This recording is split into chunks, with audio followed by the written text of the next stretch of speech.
Eh, Vamos a empezar con nuestra enseñanza para darle gloria, exaltación al Rey poderoso. Nada más se me estaba olvidando el proyector.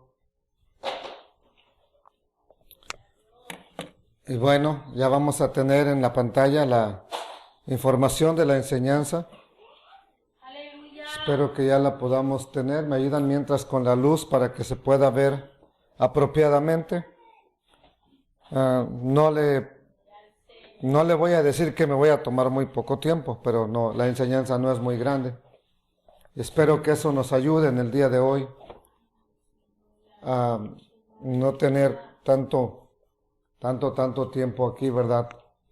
Y gracias al Padre Eterno, hoy podemos tener nuestra enseñanza que le hemos titulado, ejecutado, muerto, entre dos malhechores. Y la pregunta que les tengo hoy es la siguiente. ¿Se ha preguntado alguna vez por qué al Mesías lo ejecutaron precisamente entre dos malhechores? ¿Por qué no entre 4? ¿Entre 10? ¿Por qué no solo? Si al final de cuentas los romanos, entre más mataran, era más impacto el que causaban en la población. ¿Por qué precisamente entonces entre 2 nada más? Es lo que vamos a tratar de descubrir en el día de hoy. Y dice Yohanan, ¿verdad? En el libro de Juan nos va a hablar algo importante en la palabra del Eterno. Solo vamos a orarle al Altísimo que nos guíe, que nos ilumine por medio de la palabra. Bendito Padre Celestial, Rey Todopoderoso, que vives, que reinas para siempre. Suplico tu misericordia en nuestras vidas. Una vez más, que tu gracia sea derramándose en tu pueblo, en este remanente. Gracias por todas las bondades recibidas hasta el día de hoy. Son enormes, son muchas. Y gracias por todo lo que tú has hecho por nosotros. Amén. Vamos a ir al Evangelio de Juan, capítulo 19, verso 16. Así que entonces lo entregó a ellos para que fuera crucificado. Está hablando de Pilato, el gobernador romano. Era un romano que estaba gobernando en aquel momento sobre Judea. Y Pilato entregó al Mesías a los líderes de Judá para que fuera crucificado. Tomaron, pues, a Yeshua y le llevaron. Y él, el Mesías, Yeshua, Cristo, Jesús, como se le conoce en la traducción al español, salió cargando un madero hacia el lugar que se llama de la calavera y que en hebreo es Gólgota o Gólgota, como está traducido. Allí lo clavaron a un madero y con él a otros 2, uno a cada lado y el Mesías en medio de ellos 2. Ahora, ¿por qué no lo pusieron a él a la derecha? ¿Por qué precisamente en medio de los 2? ¿Por qué? Bueno, eso es lo que vamos a tratar de responder. Ahí lo clavaron en el madero y con él a otros 2, uno a cada lado, y Yeshua estaba en medio de ellos. Vamos a ir a otro texto para ampliar más el panorama.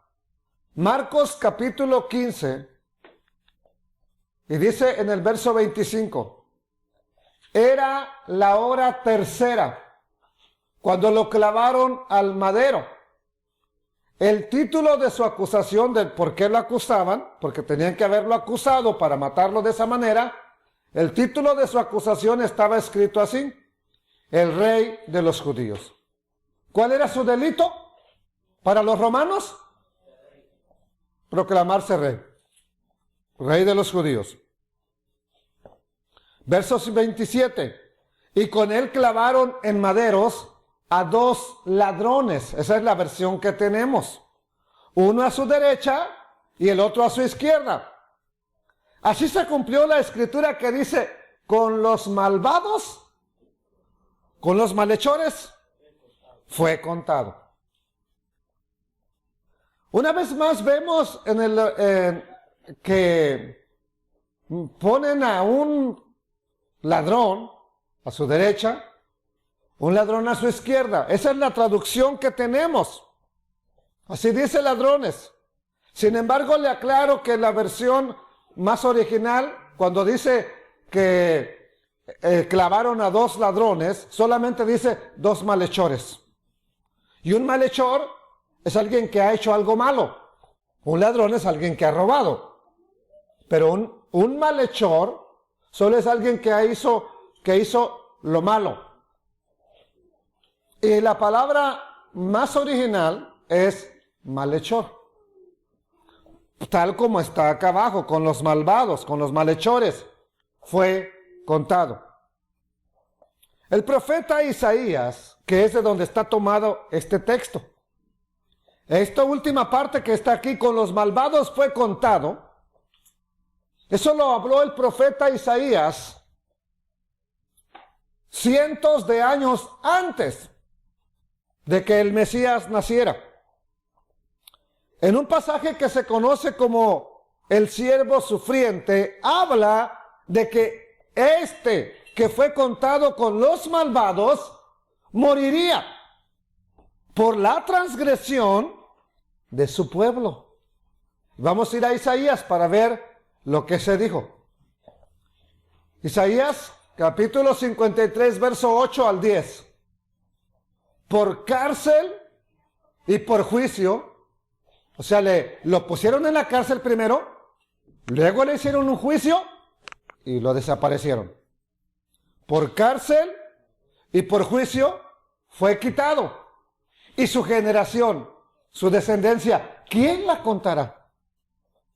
O sea, ¿qué dejó de descendencia? Porque fue cortado. Cuando se dice cortado, fue muerto. El lenguaje escritural habla de que murió. Porque fue cortado de la tierra de los vivientes, o sea, se le quitó la vida.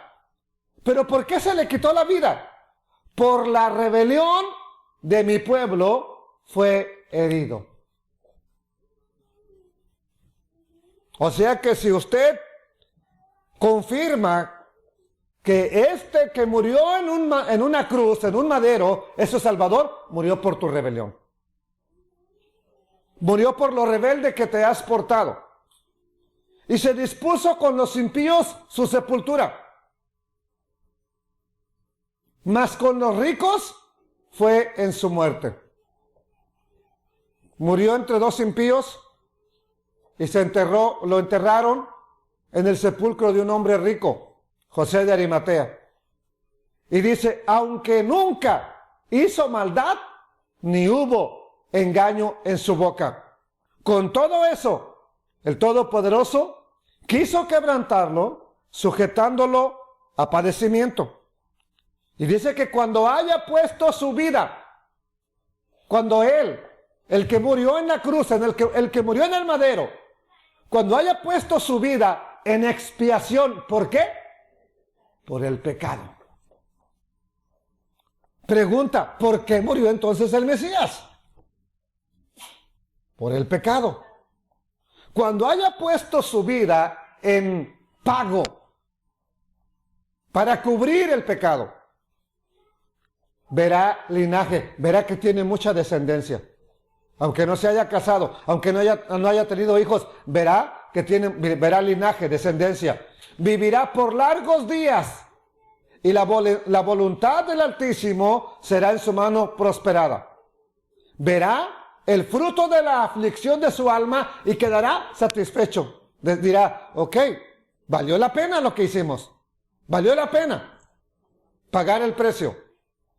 Por su conocimiento justificará mi siervo justo a muchos. Y aquí está, llevará las iniquidades de ellos. Si este es el motivo por el cual él tuvo que ir a morir, si llevar la iniquidad, pagar el precio del pecado,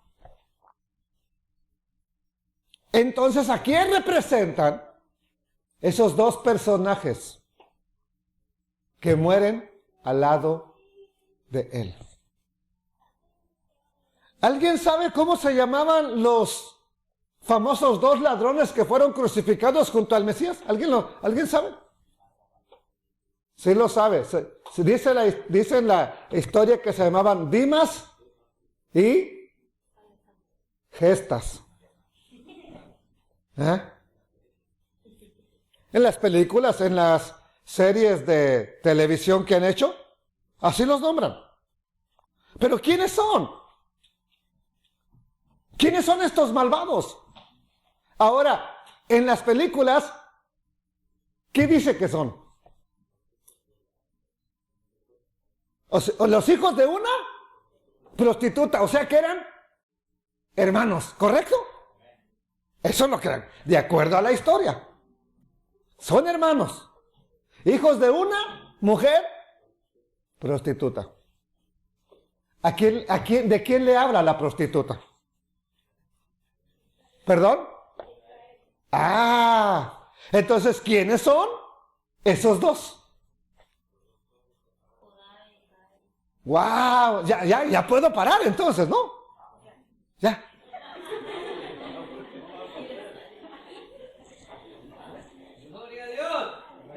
Ya la hermana ya nos dio la clave. Entonces, esos dos ladrones o esos dos malhechores, uno es casa de Judá, el otro es casa de Israel. Solución.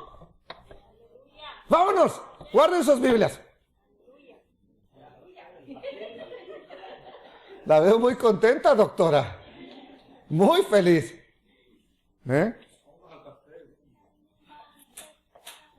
Entonces vuelvo a hacer la pregunta, ¿quién es el pueblo que ha transgredido la instrucción, la ley del Eterno? Olvídese de los gentiles, ellos no tienen la ley de Dios. ¿Quién es el pueblo que la tiene y la transgrede? El profeta Jeremías dice acerca de Israel lo siguiente. Esta es una versión que se llama versión textual, la edición número 3. Jeremías capítulo 3, versos 6 al 8 dice: en los días del rey Josías, me dijo el Altísimo, ¿has visto lo que hace la apóstata Israel? Hablando del reino del norte. Israel, el pueblo de Dios se dividió en dos pueblos. Uno llamado Israel, el otro llamado Judá. Se dividió en dos pueblos.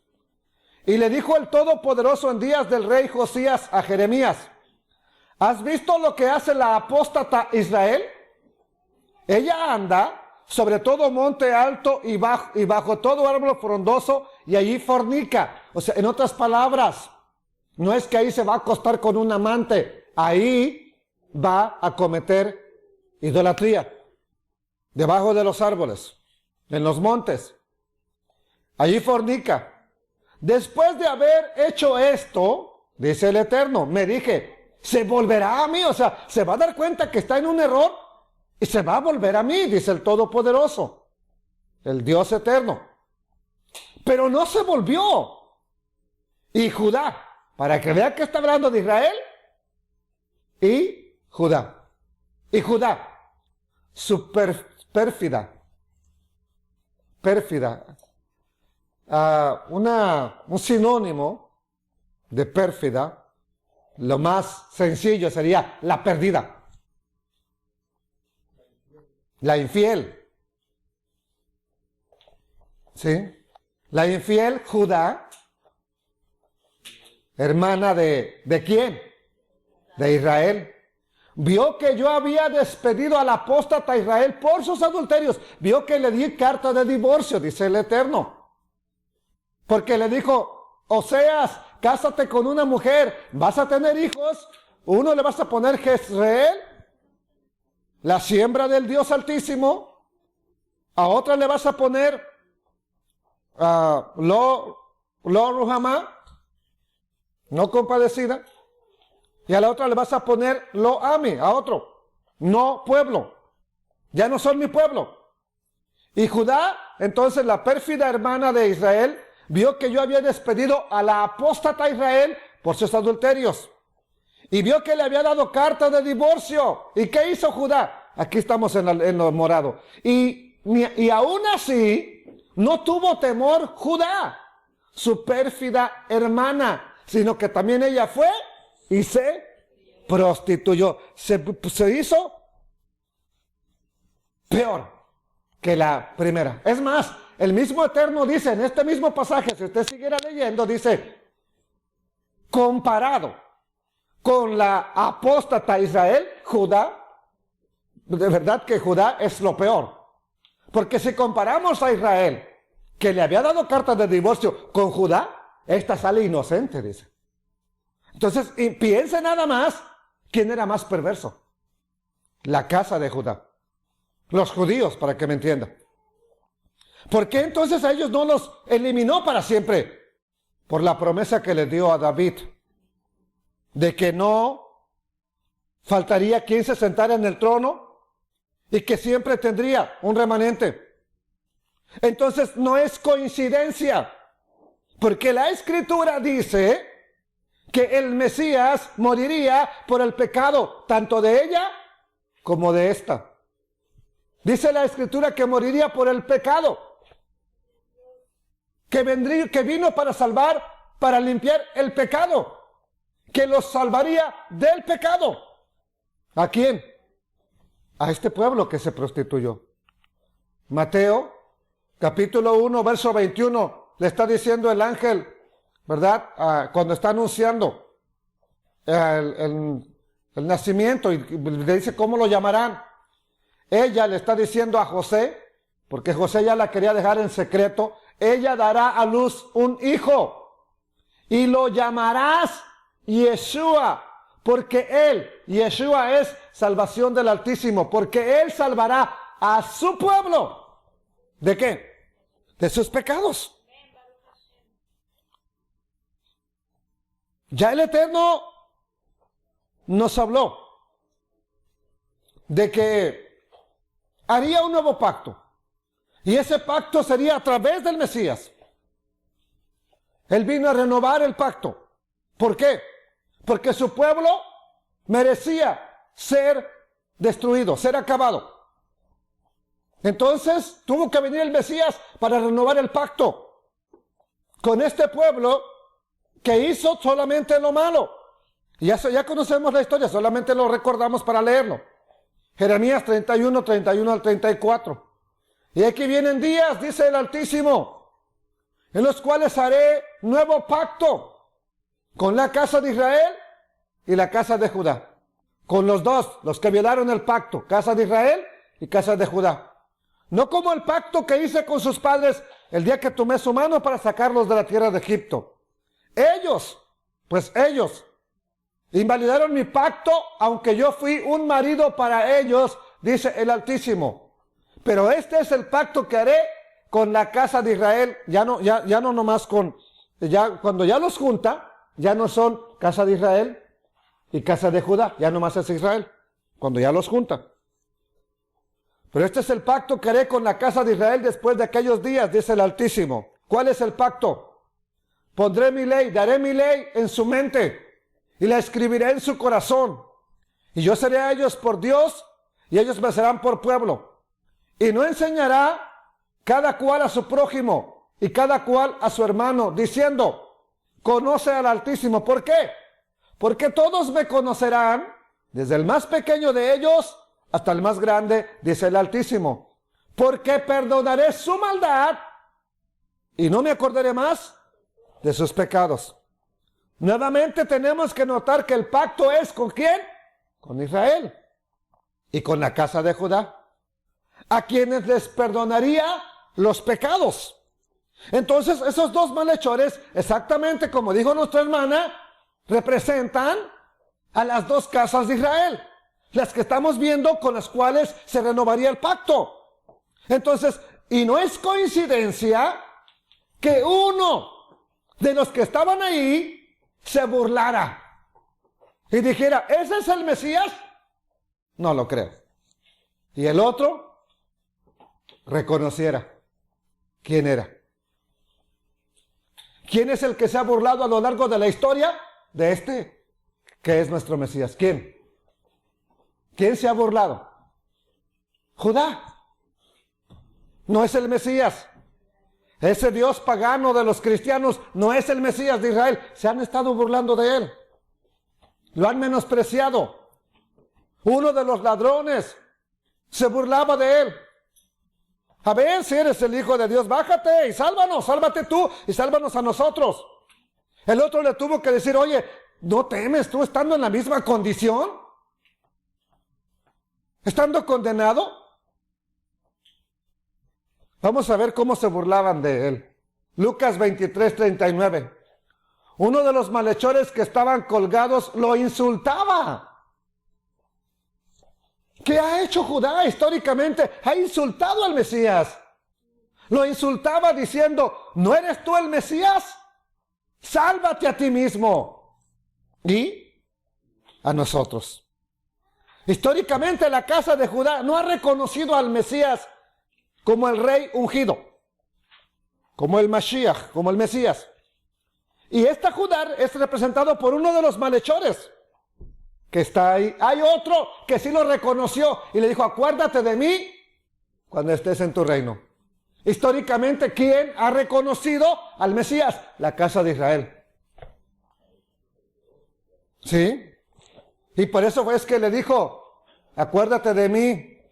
Respondiendo, el otro le respondió diciendo, le respondió al ladrón, al malhechor, al otro malhechor, que es el que decía, si tú eres el Mesías, sálvate a ti mismo y sálvanos a nosotros.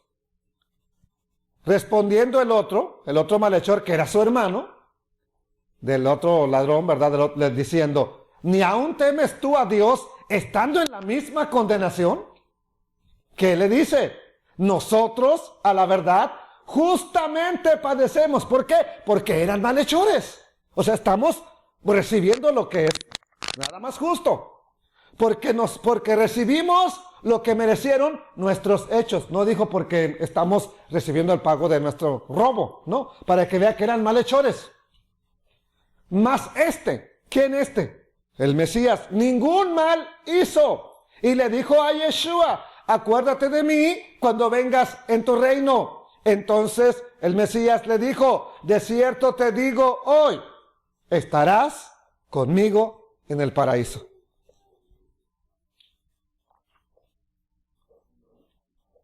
Estarás conmigo. La revelación de las dos casas de Israel es un tema importante para nosotros. No entenderlo lleva a torcer las escrituras. ¿Por qué cree que muchos predicadores dicen Dios desechó a Israel? Y cuando ellos dicen Israel, incluyen también a los judíos, a la casa de Judá.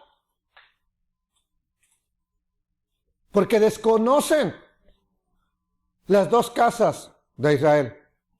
Desconocen que hay dos pueblos que se separaron, que se dividieron. Por eso es importante entender ese tema que es importante para nosotros. ¿Por qué? Porque a través de esas dos casas viene la redención a la humanidad, no nada más por los judíos. Dice Ezequiel capítulo 37, verso 21. Hablándole el Altísimo al profeta Ezequiel, le dice, y les dirás, así ha dicho Adonai, el Todopoderoso, miren, yo tomaré a los hijos de Israel, los que se perdieron, los que se hicieron gentiles, a los que les dio cartas de divorcio, yo tomaré a los hijos de Israel, ¿de dónde? De entre las naciones a las cuales fueron. Los reuniré. Esto es el Eterno hablando, y Él no miente. Los reuniré de todas partes y los traeré a la tierra de donde fueron sacados. ¿Qué más dice? Haré de ellos una sola nación en la tierra. ¿Por qué dice que una sola nación? Porque para el tiempo de Ezequiel ya habían sido dos naciones. Es más, una de ellas ya no existía. Haré de ellos una sola nación en la tierra, en los montes de Israel, y todos ellos tendrán un solo rey. Cuando estuvieron las dos casas divididas, cada casa tenía su propio rey. Dice, ya no más. Todos ellos tendrán un solo rey. Nunca más serán, ¿qué dice? Dos naciones. Cuando ya no son más dos naciones, ¿cómo los llama? Nada más Israel. Ya nada más son Israel. Ya no van a ser dos naciones, Israel y Judá. Ni nunca más estarán divididos ¿en qué? En dos reinos. En el versículo 23 dice así: no se volverán a contaminar con sus ídolos. ¿Por qué fue que les dio carta de divorcio a Israel? Por la idolatría. No se volverán a contaminar más con sus ídolos, ni con sus cosas detestables, ni con ninguna de sus transgresiones. Dice el Altísimo, yo los salvaré de todas sus rebeliones con que han pecado, y los purificaré. Ellos serán mi pueblo, y yo seré su Dios, su Elohim. Mi siervo David, el Mesías, no exactamente David en persona, la descendencia de David, el Mashiach, será rey sobre ellos, y habrá un solo pastor para todos ellos. Andarán según mis decretos, guardarán mis estatutos y los pondrán en práctica. ¿Quién es el rey de todo Israel? El Mesías. ¿Quién va a gobernar sobre Israel y el mundo entero? El Mesías. No exactamente David. Verso 25. Habitarán en la tierra que le di a mi siervo, a Jacob, en la cual habitaron sus padres. En ella habitarán para siempre ellos, sus hijos, los hijos de sus hijos, y mi siervo David será su gobernante para siempre. Una vez más repito, cuando habla de David, está hablando de su descendiente. Y ya sabemos quién es el hijo de David. ¿A quién le gritaban? ¡Hijo de David! ¡Ten misericordia de mí! ¿A quién le gritaban? Al Mesías. Al que en español conocen, o en inglés conocen como Jesus Christ. En español como Jesús el Cristo. Yeshua el Mesías. A él le gritaban, Jesús, hijo de David, ten misericordia de mí. Yeshua ben David, ten misericordia de mí. ¿Y qué dice en el versículo 26? Haré con ellos, ya que los reunió, ya que son un solo pueblo, haré con ellos un pacto de paz. Un pacto. Será un pacto eterno. El pacto renovado. Será un pacto eterno que haré con ellos. Los multiplicaré y pondré mi santuario en ellos para siempre. Una cosa importante, pondré mi santuario, dice el Altísimo, en medio de ellos, para siempre. Mi tabernáculo estará junto a ellos. Yo seré su Dios, su Elohim, y ellos serán mi pueblo, dice el Eterno. Y cuando mi santuario esté en medio de ellos, por algunos días, para siempre. ¿Qué va a acontecer cuando vean que el santuario del Dios Altísimo está en medio de su pueblo? Sabrán las naciones que yo, el Altísimo, aparté, santifiqué. ¿A quién? A Israel. Bendito sea el Dios eterno. ¿Por qué? Porque en el libro de Revelaciones dice Juan, y vi que descendía del cielo del Dios eterno la ciudad santa, una nueva Jerusalén, una nueva Jerusalén dispuesta como una esposa ataviada para su esposo. Y en ella estaba la gloria de Dios. No tiene necesidad de luz, no tiene necesidad de sol. ¿Por qué? Porque el Altísimo y el Cordero son su lumbrera. Es su lumbrera. Ellos alumbran de día y de noche. ¿En dónde? Es en esa nueva y santa ciudad. Pregunta, ¿por qué tuvo entonces que morir el Mesías en medio de dos ladrones o de dos malhechores? Porque estaba salvando, pagando el precio, pagando el rescate de las dos casas de Israel. ¿Quiénes son las dos casas? Los dos malhechores. Hijos de una misma madre que se prostituyó. Hermanos, que uno durante mucho tiempo se ha burlado, ha menospreciado al Mesías. Y el otro, bien fácil. Mucho más fácil. Nada más le dicen, mira que murió por ti, acéptale. Ay, ahí está llorando la gente. Sí, yo quiero. El otro dice, no, a mí que me muestre que es el Mesías. Yo quiero ver que es el Mesías. Pero ¿sabe qué? Un día vendrá ese nuevo santuario, ese nuevo templo, esa santa ciudad. Y entonces toda persona, todo mundo sabrá que ya no hay más dos pueblos, que es solo uno, y que era necesario que el Mesías muriera en medio de dos malhechores, porque los estaba salvando a los dos, aunque uno antes que al otro. Pero bendito sea el Rey de toda la gloria, bendito sea Él, dele la exaltación a Él, glorifiquemos el nombre del Todopoderoso Rey de Israel. Padre Todopoderoso, gracias. Gracias porque no hay nada que se escape de tu plan. Hasta el más mínimo detalle en la Escritura nos muestra cosas sorprendentes, Padre eterno. Nos muestra cosas grandiosas. ¿Cuándo se va uno a poner a pensar a simple vista que esos ladrones, esos malhechores son representantes de tu pueblo santo? Y precisamente son malhechores porque los dos pisotearon la Torá. Los dos hicieron lo malo. Los dos, las dos casas hemos hecho lo malo. Pero gracias por haber tenido misericordia de la casa de Israel. Y aquí está tu pueblo. Te suplicamos que tengas piedad de la casa de Judá. Y que también se cumpla tu palabra profética. Los salves. Y un día seamos un solo pueblo. Un solo pueblo. Con un solo rey. Con un solo rey que nos gobierna. Con un solo templo. Con un solo templo. Y una sola santa ciudad donde estará la gloria del Dios eterno. Beshem Yeshua HaMashiach. Démosle la gloria al que vive por siempre.